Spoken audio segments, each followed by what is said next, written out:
على سيد الأنبياء والمرسلين أما بعد فأعوذ بالله من الشيطان الرجيم ببركة بسم الله الرحمن الرحيم فقد قال الله تبارك وتعالى في القرآن المجيد والفرقان الحميد الذي خلقني فهو يهدين والذي هو يدعمني ويسقين وإذا مرضت فهو يشفين آمنت بالله صدق الله مولانا العظيم وصدق رسوله النبي الأمين المكين الكريم ونحن على ذلك لمن الشاهدين والشاكرين والحمد لله رب العالمين۔ بعد توحید کے متوالوں شمع رسالت کے پروانوں، اولیاء امت کے جانثاروں، غوث و خواجہ رضا کے چاہنے والوں،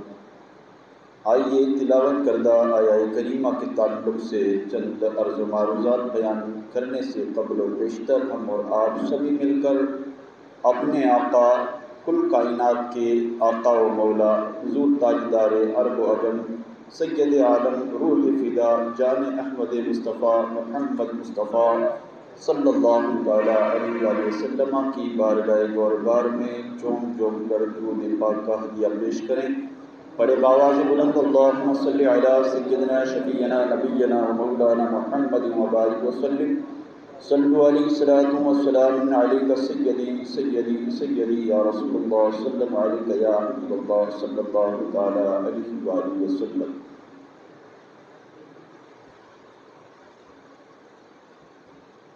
اللہ اللہ کیے جانے سے اللہ نہیں ملتا، اللہ اللہ کیے جانے سے اللہ نہیں ملتا، یہ اللہ والوں کی شان ہے جو اللہ تک پہنچا دیتے ہیں۔ آج بھی ہو ابراہیم سا ایماں پیدا،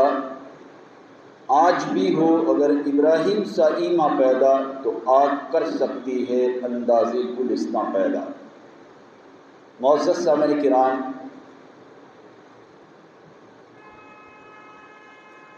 ماہ ذی القعدہ کا یہ پیارا متبرک مہینہ، جس مہینے کے اندر روح کائنات کے کونے کونے سے عاشقان مصطفیٰ حضرت سیدنا ابراہیم خلیل اللہ کی یاد کو تازہ کرنے کی خاطر اللہ رب العالمین کے مقدس گھر کی طرف روانہ ہوتے ہیں، اور اپنا ایک اہم فریضہ جو اللہ رب کائنات نے اسلام کی بنیاد کے 5 اہم رکن کا ایک رکن ادا کرنے کے لیے اس پاکیزہ مہینے میں اپنے رب عظیم کے مقدس مقامات کو چھونے کے لیے اور ان کا طواف کرنے کے لیے نکل پڑتے ہیں۔ اور آنے والا جو ذو الحجۃ الحرام کا جو مہینہ ہے، جو 10 دن اس کے فرسٹ کے جو 10 دن ہیں، یہ بہت ہی عظیم الشان وہ دن ہے جس میں کئی سارے حجاج کرام اپنی لاکھوں کروڑوں قربانیاں اللہ رب العالمین کی رضا کی خاطر کر کے اور اپنے فریضے کو مکمل کرتے ہیں۔ اور ذو الحجۃ الحرام کا مہینہ ویسے بھی حضرت سیدنا ابراہیم خلیل اللہ کی قربانیوں سے بھرا ہوا مہینہ ہے۔ صرف ایک بکرے کو کاٹ دینا ہی اس سے مراد نہیں ہے، بلکہ حضرت ابراہیم علیہ السلام کی سیرت طیبہ اور حضرت ابراہیم علیہ السلام کی زندگی کے جو آلات ہے، ہمیں اور آپ کو زندگی جینے کا ایک بہترین نمونہ دیتے ہیں، اور ہمیں اور آپ کو اپنی زندگی کو کامیاب اور کامران کس انداز سے ہم بنا سکتے ہیں اس کا ایک بہترین زاویہ دیتا ہوا نظر آتا ہے۔ جیسا کہ قرآن عظیم کے اندر میں نے ایک مقدس آیہ کریمہ کی تلاوت کا شرف حاصل کیا، جس میں فرمایا گیا الذی خلقنی فہو یہدین، اللہ وہی ہے جو مجھے پیدا کرتا ہے اور وہی اسی نے مجھے ہدایت سے نوازا ہے۔ پھر فرمایا گیا والذی هو یطعمنی ویسقین، وہی اللہ ہے جو مجھے کھلاتا ہے اور مجھے سیر کرتا ہے۔ اور پھر فرمایا آیت مبارکہ کے ٹکڑے میں وَإِذَا مَرِضْتُ فَهُوَ يَشْفِينِ، وہی رب ہے جب میں بیمار ہوتا ہوں تو مجھے شفا سے وہ نوازتا ہے۔ تو یہ رب عظیم کے اس مقدس جلیل القدر پیغمبر کی طرف اشارہ کرتے ہیں جو حضرت ابراہیم خلیل اللہ نے اپنے بچپنے کی زندگی سے دین اسلام کو سمجھ کر کے اور دنیا داری کے کسی بھی سمجھوتے کو اپنے ذہن میں نہ رکھتے ہوئے، بلکہ ظلم اور تشدد کی وہ ہوائیں جو نمرود کی چلی تھی ان کے سامنے ڈٹ کر کے آپ نے اللہ وحدہ لا شریک لہ کا وہ کلمۃ الحق کو بلند کیا، اور جتنے بتلان خدا تھے، جتنے بھی وہ بتلان معبود تھے، ان سب کو آپ نے نکارا اور لوگوں کو آپ نے سمجھایا۔ حضرت ابراہیم علیہ السلام کی جو زندگی ہے، اس زندگی کے دو پہلو اس کے اندر بیان کیے گئے ہیں۔ ایک بیٹا بن کر کے اپنی زندگی کا کردار آپ نے ادا کیا، اور ایک باپ بن کر کے آپ نے زندگی کے اندر ایک کردار اور اپنے رول کو لوگوں کے سامنے ماڈل بنا کر کے پیش کیا۔ اور اللہ رب العالمین نے اپنے پیارے حبیب جناب محمد رسول اللہ صلی اللہ تعالی علیہ وسلم کو یہ ارشاد فرمایا، اے میرے محبوب، دنیا کائنات میں 1,24,000 انبیاء و مرسلین، کم و بیش 2,24,000 انبیاء و مرسلین کے آپ امام ہیں، آپ ہی سب کچھ ہیں، آپ ہی سب سے بڑے ہیں، آپ ہی کا مرتبہ اور مقام سب سے عظیم ہے۔ لیکن میرے محبوب، آپ کو اگر کسی ملت کو اگر فالو کرنا ہے تو وہ میرے ابراہیم کی ملت ہے، جس کو فالو کر کے تم اپنے اوپر جو آنے والے تشددات ہے، جو دشمنوں کی طرف سے جو آپ کو تکلیف دی جاتی ہے، آپ کو جو کفار مکہ نے، کفار مشرکین نے جو آپ کو تکالیف دی تھی، اس درد کو ہلکا کرنے کے لیے حضرت ابراہیم علیہ السلام کی زندگی سے آپ کو روبرو کروایا کہ یہ صرف آپ کے ساتھ نہیں ہو رہا، بلکہ آپ سے پہلے جتنے انبیاء و مرسلین آئے ہیں، کسی کو آرا مشین سے کاٹ دیا گیا، کسی کو زمین کے اندر دھسا دیا گیا، کسی کو پتھروں سے مار مار کر کے انہیں سنسار کر دیا گیا۔ میرے محبوب، یہ جو دکھ اور تشدد ہے، یہ صرف آپ کی ذات پر نہیں ہے۔ اور پھر اللہ کا فرمان ہے کہ جس کو جتنا بڑا میں نوازنا چاہتا ہوں، پھر اس کی آزمائشوں کا کھیل بھی اتنا خطرناک ہوتا ہے۔ حضرت ابراہیم علیہ السلام کی طرز زندگی جو ہے، حضرت ابراہیم علیہ السلام کی زندگی کے جو آلات ہیں، ہمیں اور آپ کو زندگی میں کس انداز سے ہمیں اپنی زندگی کو جینا چاہیے، کس طریقے سے ظلم اور تشدد کے سامنے ڈٹ کر کے کھڑا ہونا چاہیے، کس طریقے سے اپنی بات کو، اگر وہ حقانیت والی بات ہے تو بنا کسی ڈرے ہوئے، بنا کسی خوف کے ظالم کے سامنے پیش کرنی ہے، ہمیں اور آپ کو زندگی جینے کا ایک بہترین نمونہ دیتی ہوئی نظر آتی ہے۔ پیارے آقا صلی اللہ تعالی علیہ وسلم کے پیارے دیوانوں، ہمیں اور آپ کو حضرت ابراہیم علیہ السلام کی زندگی کو فالو کرنے کے لیے ہمارے آقا کریم صلی اللہ تعالی علیہ وسلم کو فرمان دیا گیا، اور حضور کی زندگی ہم سب کے لیے، کل قیامت تک کے لیے، پوری روئے کائنات کے لوگوں کے لیے ایک بہترین نمونہ ہے، کیونکہ اللہ نے قرآن میں فرمایا انک لعلی خلق عظیم، اے میرے محبوب، تیری زندگی کا سب سے بہترین یہ خلق ہی ہے کہ جو انسانوں کو ایک بہترین زندگی جینے کا اور اپنی زندگی بتانے کا طور و طریقہ دیتا ہے۔ پیارے آقا کریم صلی اللہ تعالی علیہ وسلم کے پیارے دیوانوں، زمانے کے اندر کئی سارے معبودین آئے، کئی سارے نمرود آئے، کئی سارے قارون آئے، وہ زمین میں دھسا دیے گئے، وہ مچھروں کے ذریعے سے برباد کر دیے گئے۔ اگر آج ایسا ہوتا ہے تو یہ کون سی بڑی بات ہے؟ کہا کہ جیسا انسان ہوتا ہے، جس کے اندر جتنا پاور ہوتا ہے، اللہ رب العالمین ظلم و تشدد بھی اس کے ساتھ ویسا ہی کرتا ہے۔ آج کی چلتی ہوئی یہ دنیا ہے، آج کا یہ جو پریزنٹ جو ٹائم ہے، ہم اور آپ دیکھتے ہیں جس کے اندر کئی مسلمانوں کو ٹارگیٹ بنا کر کے کئی ساری عزتوں کے ساتھ کھلواڑ کیا جاتا ہے، کبھی اسلام کے تعلق سے کیا جاتا ہے۔ اس کی آخر وجہ کیا ہے؟ ہمارے اسلاف فرماتے ہیں، کہا کہ ہم نے اپنے اسلاف کے جو طور و طریقے تھے ان کو پس پشت ڈالا، اور ہم مال کے پیچھے بھگنے لگے تو یہ مال بھی ایک سائے کی مثل بنا دیا گیا۔ کہا کہ ہمارا اور آپ کا سایہ ہوتا ہے، تو وہ سائے کے اگر ہم پیچھے بھگیں گے تو وہ آگے بھگتا ہوا چلا جائے گا، لیکن ہم اس کے پیچھے چلتے ہوئے آئیں گے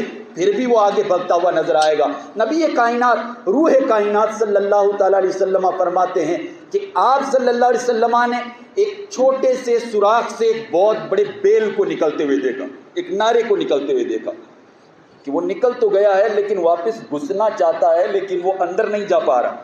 نبی پاک علیہ السلام نے حضرت جبریل سے پوچھا، جبریل یہ کیا ماجرا ہے؟ اتنے سے سوراخ کے اندر اتنا بڑا بیل نکل کر کے آ گیا لیکن واپس گھسنے کی کوشش کرتا ہے، یہ اندر جا نہیں رہا۔ جبریل امین نے فرمایا، یا رسول اللہ، یہ انسانوں کی زندگی ہے،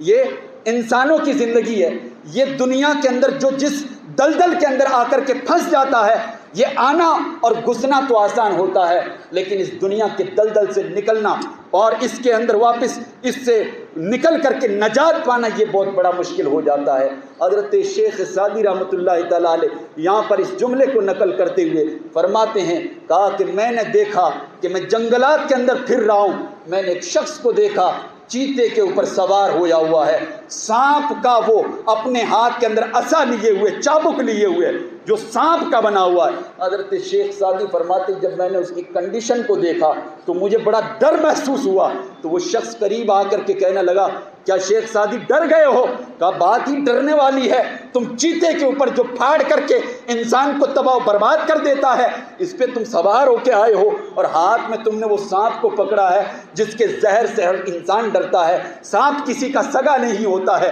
اسی لیے تو لوگ دنیا میں کہتے ہیں کہ یہ آستین کا سانپ ہے، میرے ہی ساتھ میں رہتا ہے، میری ہی تھالی میں کھاتا ہے، لیکن میرے ساتھ دغاداری بھی کرتا ہے۔ حضرت شیخ سعدی رحمۃ اللہ علیہ فرماتے ہیں کہ وہ شخص آ کر کے کہنے لگا کہ عجب کیا ہے اس میں؟ کہا کہ شیخ سعدی دنیا کی کامیابی اور ضمانت کا جملہ سنو، تم جس دن اللہ کے ہوگے اللہ کی روح کائنات تمہارے لیے غلام بن جائے گی۔ تو ہمیں اور آپ کو سیرت ابراہیمی پہ عمل کرنے کا اس لیے بتایا گیا، کہا کہ حضرت ابراہیم کو بھی آگ لگائی گئی، حضرت ابراہیم کو بھی جیل خانوں کے اندر ڈالا گیا، حضرت ابراہیم کو بھی تابع کیا گیا تھا، حضرت ابراہیم علیہ السلام پر بھی ظلم و تشدد کے پہاڑ توڑے گئے تھے، لیکن حضرت ابراہیم علیہ السلام کے اندر جو سب سے اہم چیز تھی وہ کیا تھی؟ وہ اپنے دل کے اندر اپنے رب کی ذات کے تعلق سے جو عقیدہ تھا وہ کبھی ڈگمگایا نہیں تھا۔ اور جب کوئی شرک کرتا ہے تو چاہے وہ کیسی ہی عبادتیں کرے، چاہے وہ کتنا ہی قرآن پڑھے،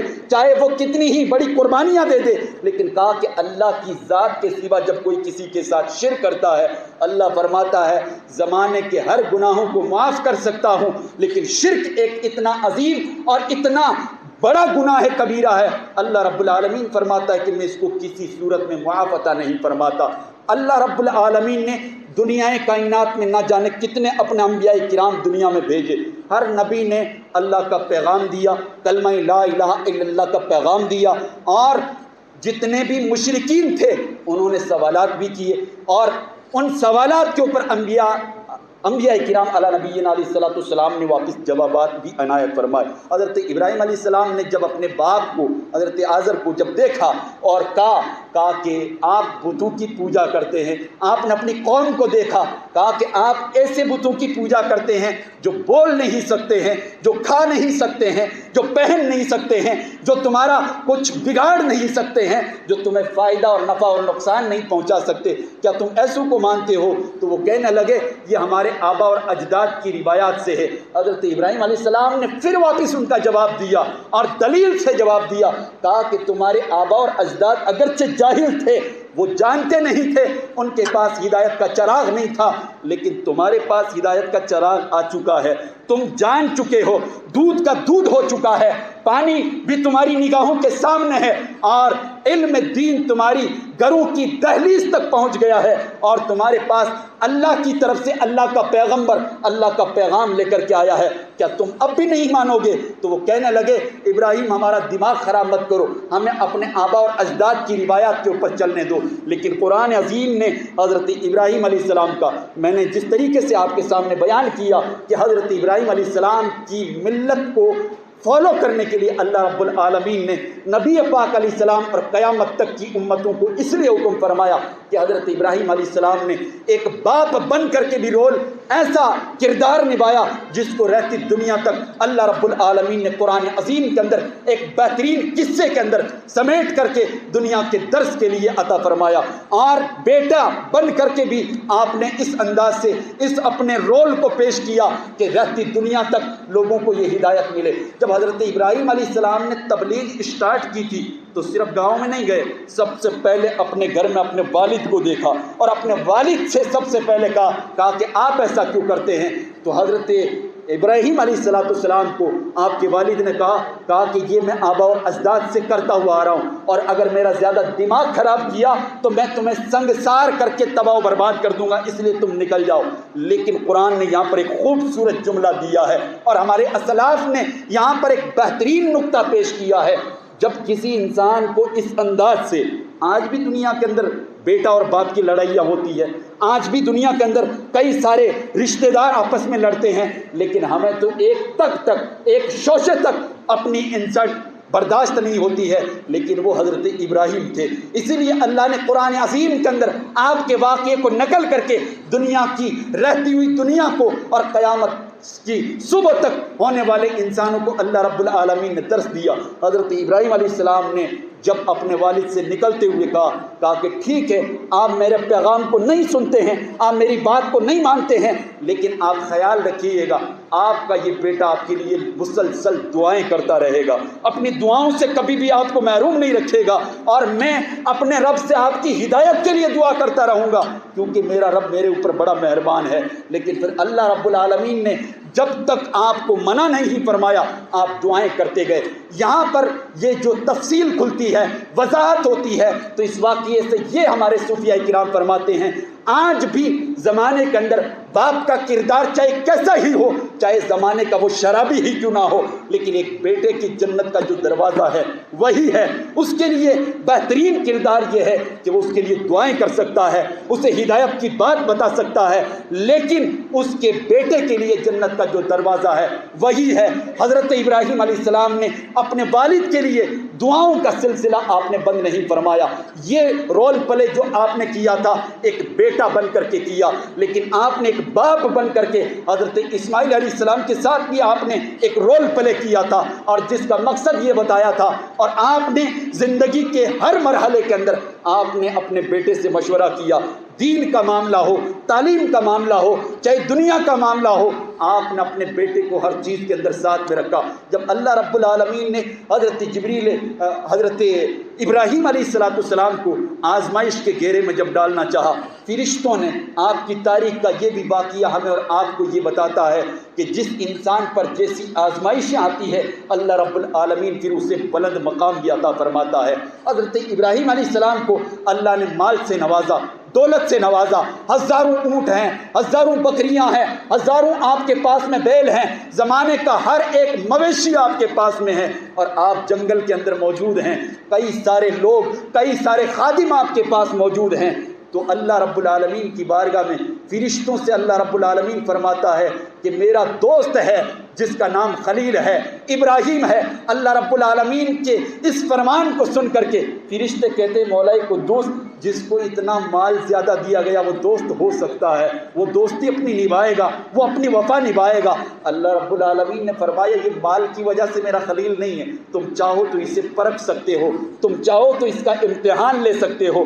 تم چاہو تو اس کو آزمائش کے اندر ڈال سکتے ہو. فرشتے کہنے لگے کہ پھر ہم دیکھیں گے کہ یہ تیرا کیسا خلیل ہے، کیسا دوست ہے. تاریخ گواہ ہے فرشتوں نے انسان بن کر کے حضرت ابراہیم علیہ السلام کے ڈیرے کے اوپر ایک پاس میں کھیت کے اندر موجود رہ کر کے فرشتہ کہتا ہے سبحان اللہ والحمد للہ ولا الہ الا اللہ واللہ اکبر. یہ ترانہ پڑتا ہے فرشتہ انسانی شکل کے اندر. حضرت ابراہیم خلیل اللہ کے کانوں سے جب آواز اپنے رب کے میٹھے نام کی ٹکراتی ہے، حضرت ابراہیم کہتے ہیں کہ یہ آواز کہاں سے آ رہی ہے، اتنی میٹھی شہد بھری آواز کہاں سے آ رہی ہے، میرے رب العالمین کا کون یہ نام لے رہا ہے. آپ گھومتے ٹہلتے ہوئے جب کھیت دوسرے اپنے پڑوس کے پاس میں پہنچے تو وہاں جا کر کے دیکھا ایک فرشتہ انسان کی شکل کے اندر وہاں موجود ہے، اور اللہ رب العالمین کا یہ مد بھرا نام اپنی زبان سے پکار رہا ہے. حضرت ابراہیم نے پوچھا کیا اتنا مد بھرا شہد سے میٹھا نام میرے رب العالمین کا تم نے ہی لیا تھا؟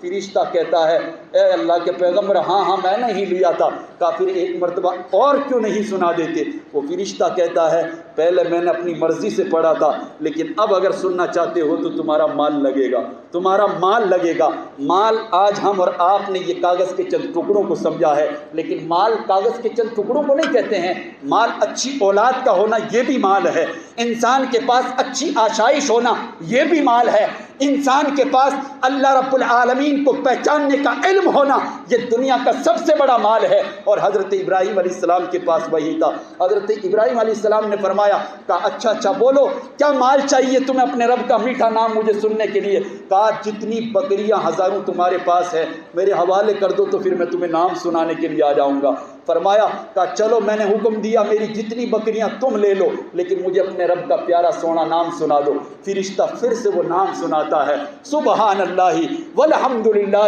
ولا الہ الا اللہ واللہ اکبر کا ترانہ پڑتا ہے۔ حضرت ابراہیم جھوم جاتے ہیں، کبھی روتے ہیں، کبھی کپ کپاتے ہیں، کبھی خوشی سے لبریز ہو جاتے ہیں، پھر فرماتے ہیں کہ ایک مرتبہ اور سنا دو۔ کہتا ہے کہ آپ کا مال ختم ہو گیا ہے، بکریاں جتنی دی تھی اس کا میں نے وظیفہ آپ کو دے چکا ہوں، میں نام سنا چکا ہوں، اب پھر سے سننا چاہتے ہو پھر مال لگے گا۔ البتہ حاصل کلام یہ ہے حضرت ابراہیم کا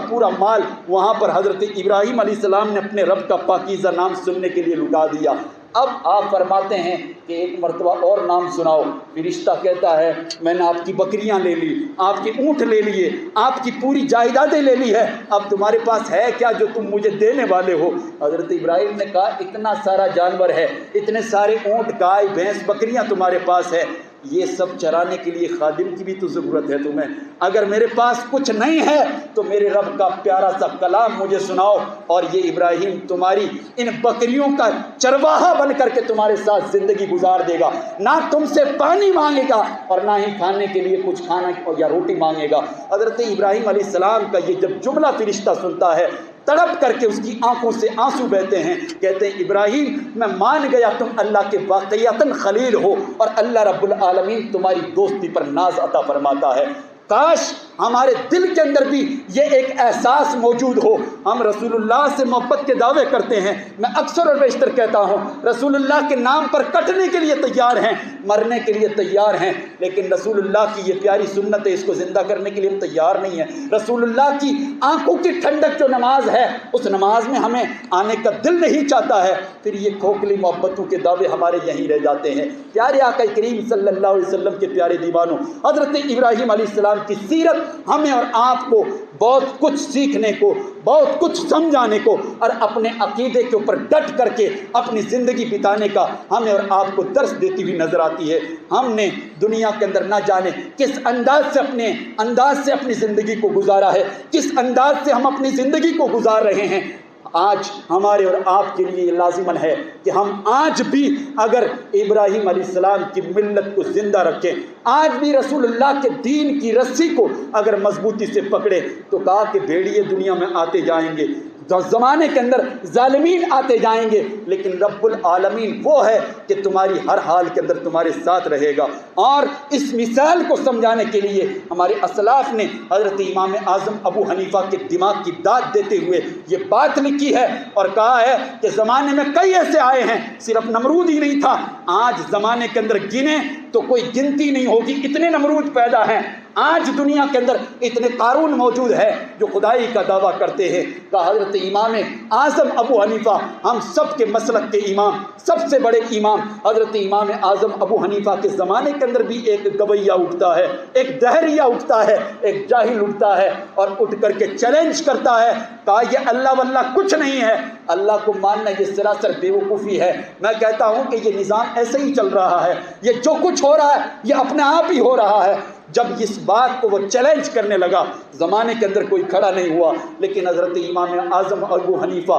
اس زمانے کے سلطان امام تھے، آپ کھڑے ہوئے اور آپ نے اس کے چیلنج کو ایکسیپٹ کیا۔ وہ کہنے لگا، کہا کہ فلاں فلاں میدان کے اندر آپ تشریف لے کے آئیں اور اس دلیل کا مجھے جواب دیں۔ حضرت امام اعظم ابو حنیفہ نے اس کے چیلنج کو قبول کیا اور وقت مقررہ کے اوپر وہ دہریہ بھی میدان میں پہنچا، مسلمان بھی پہنچے اور اس کے ماننے والے جتنے تھے سب کے سب پہنچ گئے، لیکن حضرت امام اعظم ابو حنیفہ ابھی تک نہیں پہنچے۔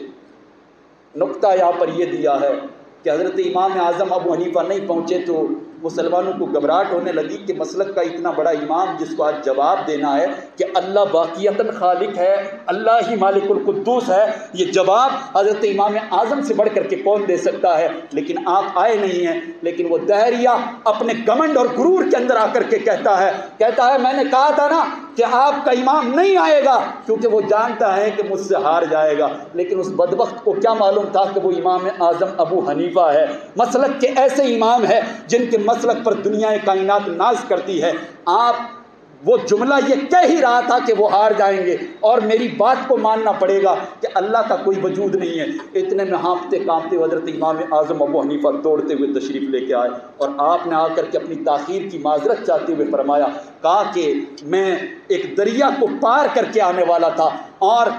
وہاں پر ہم نے دیکھا کہ اس دریا کے اندر کوئی کشتی نہیں تھی، تو ہم گھبرا گئے کہ میں میدان میں کیسے پہنچوں گا۔ اس بات کو غور سے سننا، حضرت امام اعظم ابو حنیفہ نے کتنے خوبصورت لہجے میں اس دریے کو بتایا، کہا کہ میں دریا کو پار کر کے آنے والا تھا لیکن دریا کے اندر کوئی کشتی نہیں تھی، تو میں نے دیکھا ایک درخت دریا کے پاس میں کھڑا ہے، اپنے آپ سے وہ نیچے گرتا ہے اور گرنے کے بعد اپنے آپ وہ کٹتا ہے اور کٹنے کے بعد اپنے آپ اس کی لکڑیاں بنتی ہے اور اپنے آپ ہی اس کی ایک کشتی بن جاتی ہے اور کشتی بننے کے بعد میرے پاس میں چل کر کے کنارے پہ آتی ہے اور پھر میں اس میں سوار ہوتا ہوں اور وہ اپنے آپ ہی میرے چلائے بغیر ہی دوسرے کنارے تک مجھے پہنچا دیتی ہے اور اس طریقے سے میں تمہارے پاس میں پہنچا ہوں۔ اب یہ دہریہ کپ کپا گیا، بوکھلا گیا اور بوکھلا کر کہنے لگا، اچھا ایک درخت دیکھا اپنے آپ گر گیا، اپنے آپ کشتی بن گئی، اپنے آپ ہی تم اس میں سوار ہو گئے، تمہارے بنا چلائے ہوئے ہی وہ چل گئی، یہی تم کہنا چاہتے ہو؟ یہ تو کوئی یقین کی کوئی بات ہی نہیں ہے۔ حضرت امام اعظم ابو حنیفہ نے فرمایا، تمہارا سوال اسی کے اندر موجود ہے، تمہارے سوال کا جواب اسی میں موجود ہے۔ تم کہتے ہو کہ یہ وجود عالم ایسے ہی چل رہا ہے، پیارے ایسے ہی نہیں چل رہا ہے۔ جس طریقے سے ایک کشتی اپنے آپ سے نہیں بن سکتی، پورا عالم وجود کو چلانے کے لیے اللہ رب العالمین کی ذات موجود ہے، اس کی ذات کے بنا نہ کوئی کشتی چل سکتی ہے نہ کوئی ہوا چل سکتی ہے۔ آج بھی ہو ابراہیم سا ایما پیدا، آگ کر سکتی ہے انداز گلستہ پیدا۔ وما علینا الا البلاغ۔ السلام علیکم ورحمۃ اللہ وبرکاتہ۔ جن حضرات نے سنت ادا نہ فرمائی، سنت ادا فرمائی۔